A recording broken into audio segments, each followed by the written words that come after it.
tout le monde, donc aujourd'hui on se retrouve pour la vidéo du mercredi, donc avec moi bien sûr.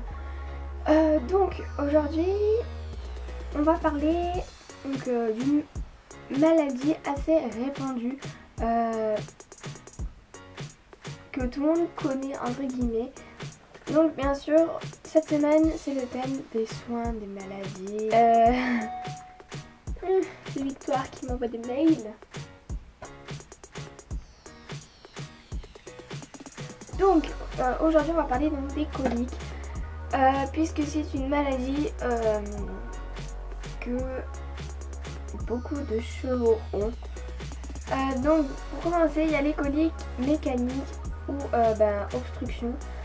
Donc c'est à dire que c'est lié à la présentation de certains aliments, réaction mécanique, tout simplement en fait. Ce qui fait que ça doit faire une réaction un peu chimique je pense dans leur tube digestif. Alors l'aliment de sa part, du fait qu'il ne soit pas mélangé, une substance qui le rend digeste, alors du coup ça accroche, au lieu de glisser en fait ça accroche les parois du tube digestif. Ça peut s'imbiber d'eau, ça peut s'imbiber de salive, de sucre, de pulpe de betterave notamment.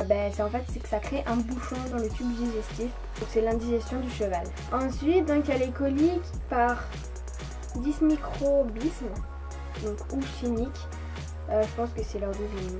Donc c'est-à-dire par dysfonctionnement de la digestion proprement dit. Donc l'aliment n'est pas digéré. Tout simplement à digérer, donc c'est-à-dire transformé. Donc comme il devrait l'être, donc il provoque une dilatation, des surcroît d'acidité, donc ralentissant, donc voire arrêt du transit, donc gonflement, spasme, congestion, obstruction, etc. Enfin, ça peut être très grave si ça arrête de manger, de boire, d'évacuer tout excrément, urine, etc. Donc c'est sûr qu'après ça peut devenir très grave. Ensuite donc il y a les coliques dites chirurgicales, c'est-à-dire dues à une torsion accidentelle du viscère. Platement, un retournement d'estomac en gros. Donc ce type de colique peut être la conséquence des deux précédentes. On peut aussi classer les coliques donc en plusieurs coliques tout simplement. Donc il y a les coliques gastriques, donc au niveau de l'estomac, et les coliques intestinales, donc au niveau de l'intestin. Il y a d'autres coliques qui peuvent être causées par un abreuvement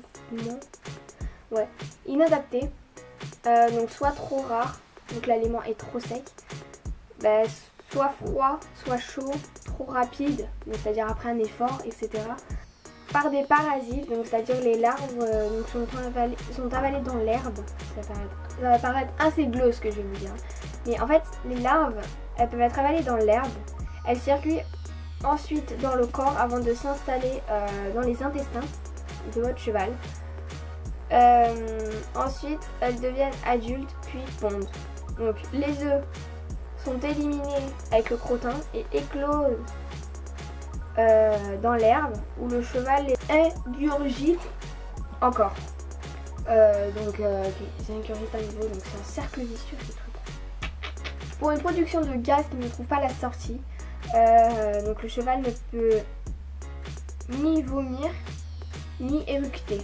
L'utilisation de certains antibiotiques contre-indiqués donc pour le traitement des chevaux ou le traitement de la nourriture elle-même. Donc l'aliment doit être prévu pour le cheval et pas pour un autre animal. Donc si vous avez des antibiotiques pour votre chien, ne les donnez pas à votre cheval. Ne supporte pas toutes les sortes d'antibiotiques tolérées par d'autres espèces, comme certains aliments donc sont traités aux antibiotiques tout simplement. Et je vais vous dire quelques symptômes qui peuvent montrer que votre cheval a la colique. Donc déjà il y a un mal de ventre. Il y a l'observation de ses flancs, donc il se campe, se couche sans précaution, etc. Donc il se campe, je pense que c'est, il se lève, il se couche, il se lève, il se couche. Je crois que c'est ça, je me rappelle plus trop. Dans les cas les plus rares, le rythme cardiaque augmente jusqu'à 60-100 pulsations. À l'heure de ça, donc le cheval est en danger. Donc, bien sûr, comment éviter tout ça? Donc, tout simplement en évitant l'abreuvement après les crins, les cranulés, etc. Ne pas nourrir votre cheval uniquement avec des concentrés.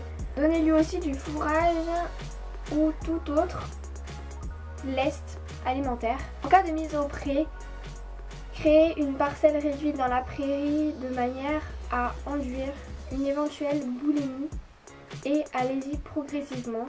Donc c'est-à-dire 1 heure le premier jour, 2 à 3 heures le second, ainsi de suite. En diminuant la proportion de concentré.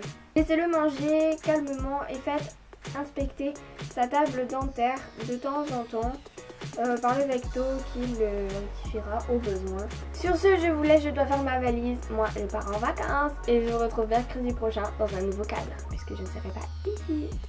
Voilà, ciao ciao tout le monde.